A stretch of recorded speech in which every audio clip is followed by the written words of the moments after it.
4 असे पेंटिंग्स आहेत ना, की ते जर तुम्ही तुमच्या घरात लावले तर घरात सकारात्मक ऊर्जा येते, तुमची प्रगती होते असं वास्तुशास्त्र सांगतं.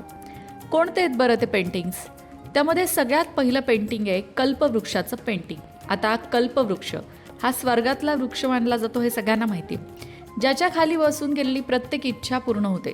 वास्तूमध्ये याला इच्छापूर्तीचं साधन मानलं जातं. कल्पवृक्ष जो आहे ना, तो आपल्या विचारांप्रमाणे आपल्याला फळ देतो.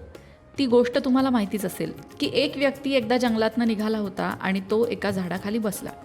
त्या झाडाखाली बसल्यावर तो म्हटला की मी फार थकलोय बाबा, दमायला झालंय, इथे मला कोणी थंडगार पाणी माठातलं दिलं तर फार बरं होईल. आणि झालंही तसंच. त्याच्यासमोर अचानक एक पाण्याने भरलेला ग्लास आला, पेला आला. तो आनंदी झाला, त्याने ते पाणी पिलं.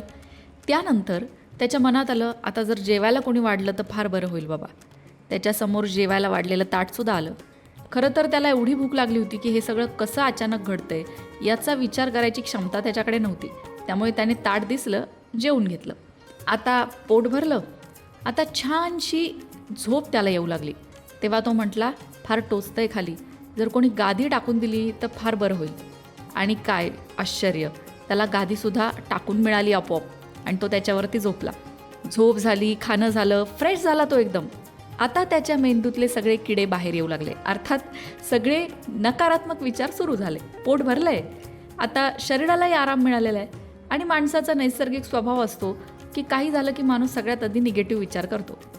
तर त्याच्या मनात विचार आला की हे सगळं आपोआप कसं घडलं बाबा, इथं भूतभीत तर नाही आहे जे कोणी सगळं हे घडवून आणतंय आणि आता ते मलाच खाणार असेल. असा विचार आल्याबरोबर तिथं भूतं आली आणि त्या भूतांनी त्यांना खाऊन टाकलं. आता ही गोष्ट तुम्हाला हास्यास्पद वाटेल किंवा ही काय लहान मुलांच्या गोष्टी सांगते असं सुद्धा वाटेल, पण या गोष्टीचा मतितार्थ एवढाच आहे की आपले विचारच आपलं आयुष्य घडवतात. तो माणूस ज्या झाडाखाली बसला होता ते कल्पवृक्ष होतं. कल्पवृक्ष आपल्याला हवं ते देतं आणि म्हणूनच आपण सुद्धा कल्पवृक्षाखाली बसलेलो आहोत अशी कल्पना करून नेहमी सकारात्मक विचार करायला पाहिजे. आणि कल्पवृक्षाचं पेंटिंग त्याच सकारात्मक विचाराने घरात लावायला पाहिजे. कल्पवृक्षाचं हे पेंटिंग घराच्या उत्तर दिशेला लावावं. उत्तर ही कुबेराची दिशा आहे, धनाची दिशा आहे. या दिशेला कल्पवृक्ष लावल्याने घरातल्यांच्या सर्व मनोकामना पूर्ण होतात आणि पैशांची आवकसुद्धा वेगाने वाढते असं म्हटलं जातं.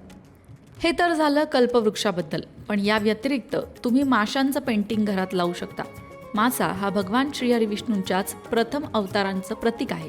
त्यामुळे समृद्धी आणि शुद्धतेचा कारक मानला जातो. माशाचं पेंटिंग लावायचं असेल तर ते पेंटिंग तुम्ही घराच्या पश्चिम दिशेला लावू शकता. पश्चिम दिशेला हे चित्र लावल्यास सूर्य आणि शनी यांची ऊर्जा संतुलित राहते.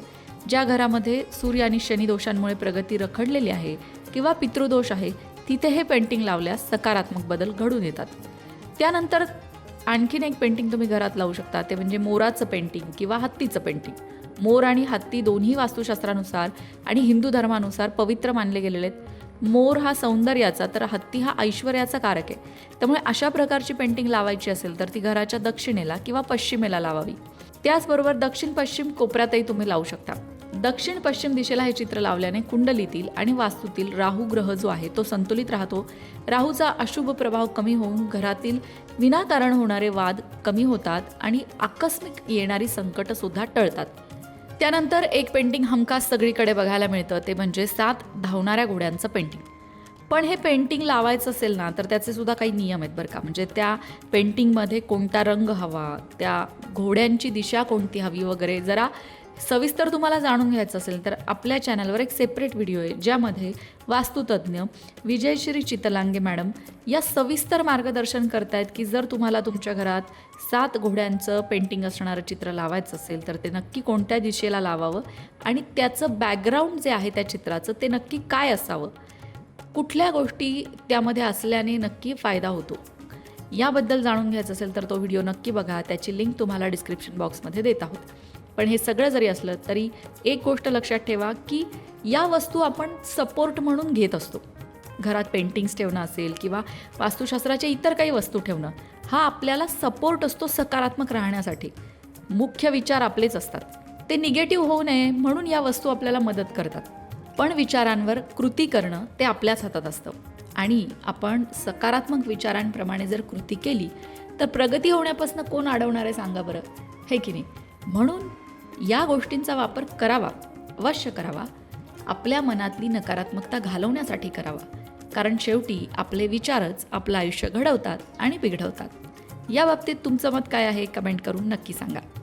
अशाच प्रकारच्या माहितीपूर्ण व्हिडिओंसाठी लोकमत भक्ती चॅनलला सबस्क्राईब करा आणि बेल आयकॉनवर सुद्धा क्लिक करा, म्हणजे आमच्या नवनवीन व्हिडिओचं नोटिफिकेशन तुम्हाला मिळत राहील.